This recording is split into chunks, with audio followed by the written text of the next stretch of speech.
Ini bentuk cara yang sangat licik ya untuk bagaimana menjatuhkan, mencemarkan nama baik seseorang ya.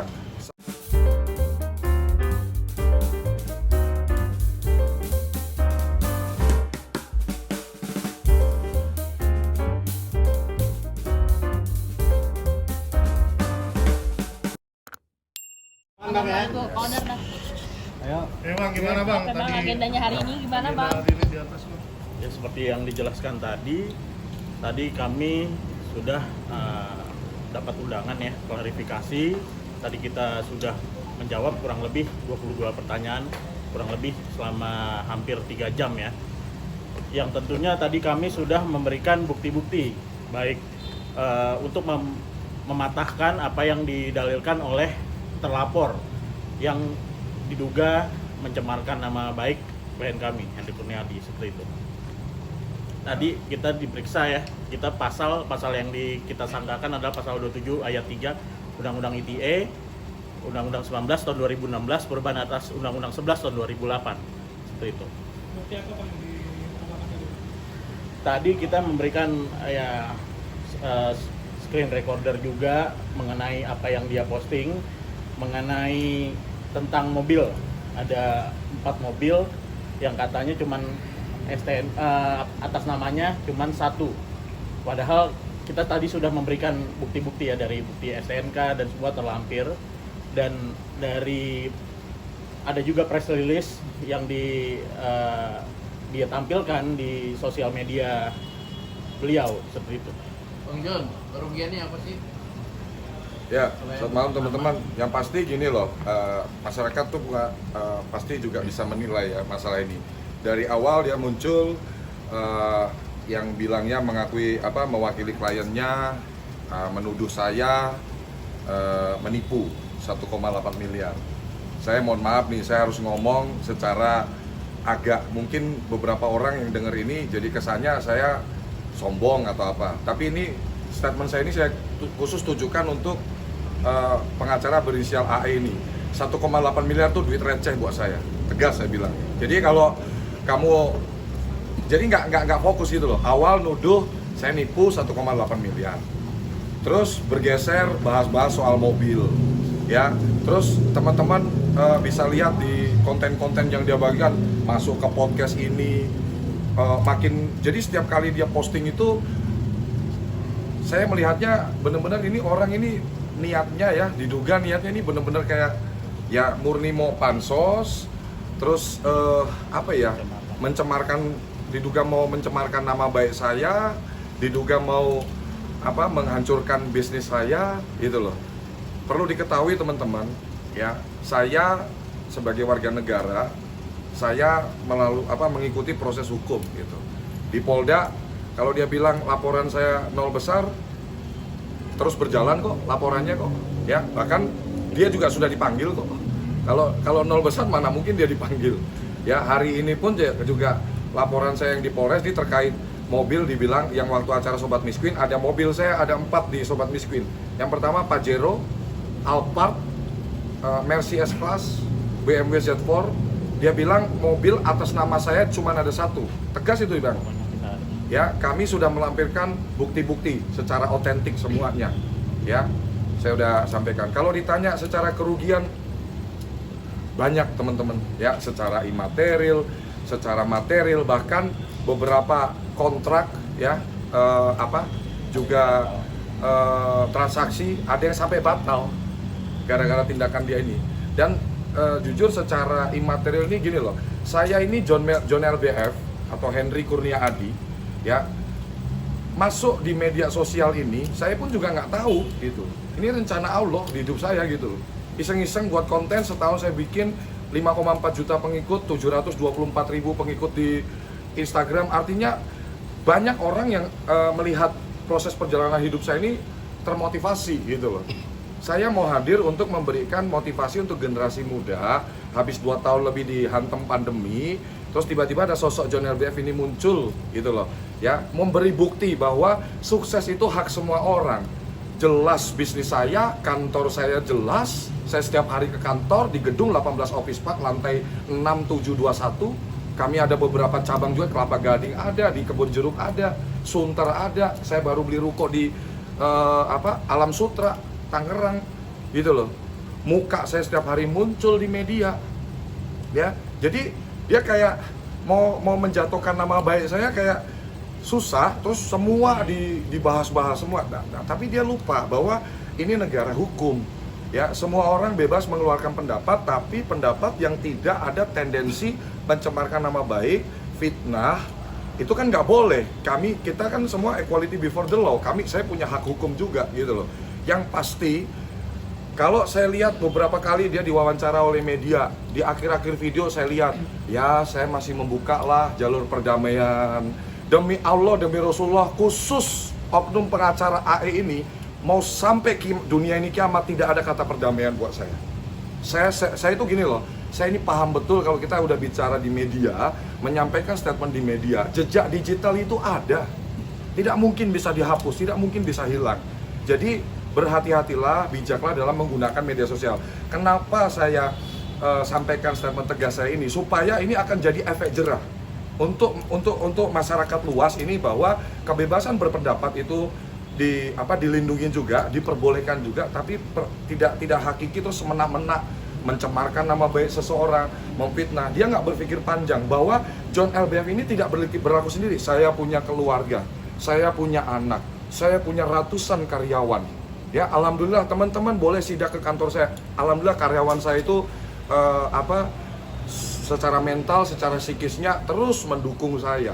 Ya, tidak ada satupun gara-gara kejadian ini terus, wah saya takut kerja sama Pak John, saya resign. Saya statement tegas, tidak ada. Kondusif untuk perusahaan saya, alhamdulillah kondusif. Cuman memang dampak secara kerugian material maupun imaterial saya sudah mengalami. Makanya ini saya serius banget, ya. Tadi ditanya kurang lebih 22 pertanyaan dan saya sudah jawab semua, saya lampirkan bukti-bukti semuanya, ya. Buat saya ini bentuk cara yang sangat licik, ya, untuk bagaimana menjatuhkan, mencemarkan nama baik seseorang. Ya, saya sebagai public figure, saya harus menjaga marwah nama baik saya, ya, karena aktivitas saya di media sosial nih teman-teman, tujuan saya hanya satu, saya ingin memberikan bukti nyata, ya, bahwa di dunia ini orang sukses itu haknya semua orang. Mau kamu, mohon maaf, dari keluarga sederhana, mau kamu tidak berpendidikan tinggi, yang penting sungguh-sungguh, konsisten, kerja keras, bisa. 7 perusahaan saya hanya bergerak di 7 perusahaan ini. Ya, semuanya tidak ada bisnis money game, tidak ada bisnis investasi, tidak ada bisnis trading. Malah saya ditawarin bisnis trading, selalu saya tolak, saya reject, saya blokir, gak mau saya. Ya, jadi semua bisnis saya bisnis real. Dan saya boleh pertegas teman-teman bahwa Henry Kurnia Adi sudah beberapa kali, bahkan di live, bahkan di media saya sampaikan, saya sukses hasil kerja keras, bukan dari hasil money laundry. 1 rupiah pun, ya, tidak ada saya pakai jalur-jalur percepatan untuk money laundry. Ya, perusahaan saya pun tidak punya hutang 1 rupiah pun untuk modal usaha, boleh dicek, gitu loh. Jadi kurang clear apa saya menyampaikan ke media. Jadi masyarakat Indonesia juga harusnya bisa menilai ini sebagai tujuan penggiringan opini, dugaan pencemaran nama baik yang kalau saya telaah arahnya ke mau menghancurkan usaha saya, iri, dengki, gitu. Dan saya sangat sesalkan satu, ya, ini lagi bulan puasa, bulan suci Ramadan, tidak menghentikan loh aktivitas dia, gibahin saya, zolimin saya, ya. Buat teman-teman, saya mohon maaf untuk masyarakat Indonesia, saya pun juga muslim, saya mualaf.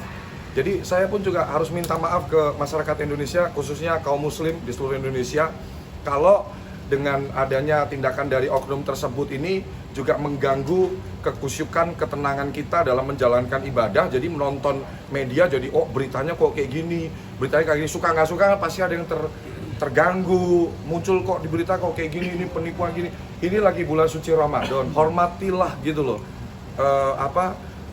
Saudara-saudara kita yang lagi menjalankan ibadah puasa, butuh ketenangan, kekusyukan. Jangan main bikin berita-berita, terus bagiin konten-konten yang saya kira tidak bisa dipertanggungjawabkan secara bukti. Kan jelas di negara kita ini, siapa yang mendalilkan dia yang membuktikan. Buktikan saja. Apakah betul John LBF menipu? Buktikan saja apakah betul mobilnya John LBF cuma satu. Sudah saya bantah semua, dokumennya semua. Bahkan mungkin teman-teman bisa lihat, dia selalu terus menggiring opini seolah-olah saya ini manusia paling hina, manusia paling gak bener di dunia ini, gitu loh teman-teman ya. Sangat melukai hati saya, keluarga saya ya. Jadi tegas saya sampaikan, ini statement saya yang kesekian kali, Pak Maci, tidak akan pernah Henry Kurnia Adi atau John LBF mau berdamai atau mencabut laporan untuk kasus yang sudah saya laporkan atas pengacara berinisial AE. Itu statement tegas saya. Bang, ada tuntutannya apa bang? Tuntutannya abang terhadap itu AE apa? Ya pastinya kalau secara hukum laporan kita secara pidana ya nanti dari pihak kepolisian yang akan memproses lebih lanjut secara ini. Nah kalau untuk masalah keperdataan saya nanti akan pastinya ada arah ke sana. Tapi untuk lebih detailnya saya masih harus berdiskusi lebih dalam lagi dengan kuasa hukum perusahaan kami, yaitu Pak Maci. Gitu. Sedikit menambahkan di sini bahwa dari laporan baik di Polda, di Polres Jakarta Utara, baik di Polres Jakarta Selatan, semuanya sudah berjalan dan sesuai rule ya. Dan ditambahkan di sini yang kita digugat juga di Perdata itu sudah berjalan juga. Jadi semua proses tidak ada yang tidak berjalan, semua berjalan. Dan kalau ada statement-statement laporannya nol besar, ini buktinya berjalan. Dan yang di Polda pun insya Allah akan segera digelarkan ya, mudah-mudahan. Tapi saya tidak mau mendahului tim penyelidik dan penyidik Polda Metro Jaya seperti itu. Tapi sudah berjalan dan tinggal selangkah lagi digelarkan seperti itu. Polisi Indonesia bekerja independen. Polisi Indonesia itu bekerja sangat baik ya, akan menegakkan aturan-aturan sesuai undang-undang yang berlaku di negara ini. Jadi saya sangat percaya bahwa kepolisian Indonesia akan bersikap netral, akan bersikap transparan untuk mengawal kasus ini, karena ini sudah jadi masalah yang buat saya udah jadi kerusuhan di media ya. Secara media ini saya live nih diganggu seorang, kamu ini ya Ika ya, kamu DS ya. Sorry saya pertegas ya, kelas saya jauh dari orang-orang yang kamu sebutin itu. Saya berbisnis real. Kalau yang Ono udah jelas nipu. Ya, bisnis saya bukan bisnis tipu-tipu. Saya ini tuh bisnisnya High Five ya, mencetak puluhan ribu pengusaha baru di negara ini. Orang-orang yang tadinya nggak berani buka usaha jadi berani, jadi memulai bisnis. Program perusahaan saya mayoritas mendukung program pemerintah Indonesia untuk kemudahan berusaha. Dan setiap orang yang mau bikin PT di kita edukasi dari hal perpajakan. Ya, ada beberapa kali juga dia sempat sampaikan di podcast juga sampai data SPT pribadi saya, pribadi perusahaan saya dibuka-buka di sebuah forum podcast yang bisa ditonton sampai jutaan orang begitu. Dia itu sebagai, mohon maaf ya, pengacara, tapi dia paham hukum, tapi kok tindakannya kok seolah-olah kok malah kayak orang yang nggak paham hukum gitu loh. Jadi saya perlu sampaikan juga bahwa kamu semakin kamu bikin postingan-postingan, bikin video-video, ya itu Anda nggak telaah betul-betul bahwa itu banyak sekali loh sebetulnya kalau saya mau tambahin laporan. Sempet kan kemarin ada beberapa, ini saya pikir juga seorang pengacara yang paham hukum, bahasanya itu kurang elegan ya. Bilang, Bapak dilaporin loh 3 laporan, 30 laporan pun saya nggak takut. Loh, kamu ini kok saya ini omongan orang sombong banget gitu loh. Ya, sampai nantang-nantang laporin saya 30 laporan saya nggak takut. Nauzubillah min dzalik, bener-bener terlalu arogan saya bilang. Ngapain sih kita ini hidup kok nyari masalah, nyari perkara sama orang, nyari musuh sama orang, sampai berani nantang-nantang laporin gua 30 laporan pun gua nggak takut. Yakin? Kan nangis.